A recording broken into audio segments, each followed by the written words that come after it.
देशाची घटना लिहिणारे भारतरत्न डॉक्टर बाबासाहेब आंबेडकर हे तुम्हाला सर्वांना माहीत असतीलच. हो मॅम, आम्ही त्यांच्याविषयी संपूर्ण अभ्यास केलाय. खूप छान. पण संपूर्ण आयुष्यभर त्यांच्या मागे खंबीरपणे उभ्या राहणाऱ्या त्यागमूर्ती म्हणजेच त्यांच्या पत्नी माता रमाबाई भीमराव आंबेडकर, आज मी तुम्हाला त्यांच्याबद्दल सांगणार आहे.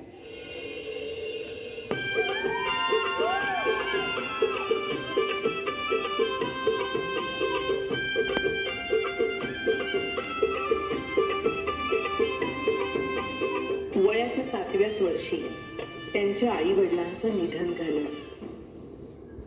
आणि घराची सर्व जबाबदारी त्यांच्या अंगावर पडली.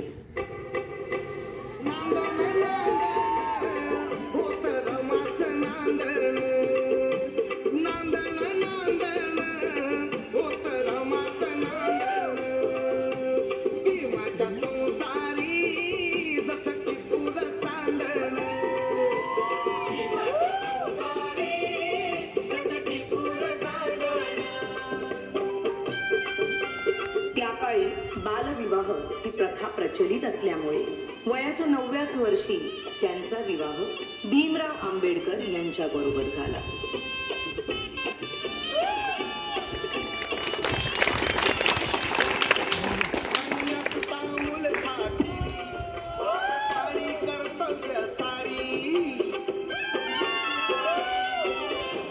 अगं, हे काय केलंस?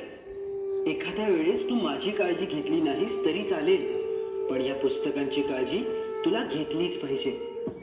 मला माफ करा. जर तू शिकली असतीस तर तुला या पुस्तकांचं मोल कळलं असतं.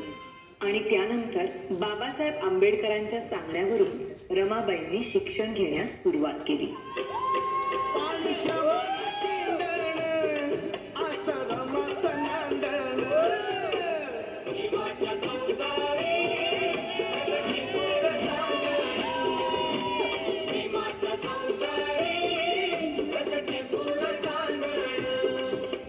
पुढच्या शिक्षणासाठी बाबासाहेब आंबेडकरांना परदेशी जावं लागलं, म्हणून रमाबाईंनी संपूर्ण घराची जबाबदारी स्वतःवर घेतली.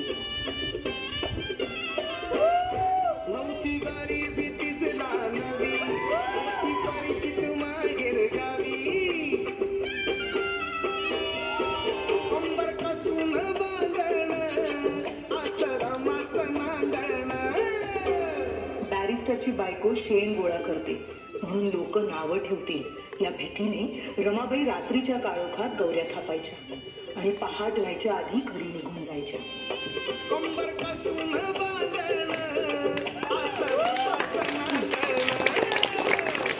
मॅडम, रमाबाईंची रमाई केव्हा झाली? रमाबाईंच्या 5 मुलांपैकी 4 मुलांचा मृत्यू त्यांनी खूप जवळून पाहिला होता. त्यानंतर लहान मुलांना उपाशी पोटी बघणं त्यांना कधीच सहन झालं नाही. अशाच एका वेळी भुकेल्या मुलांची दशा पाहुनी बांगड्या सोन्याच्या रमाईने दिल्या काढून आणि त्या दिवसानंतर सगळी मुलं रमाबाईंना रमाई बोलू लागली.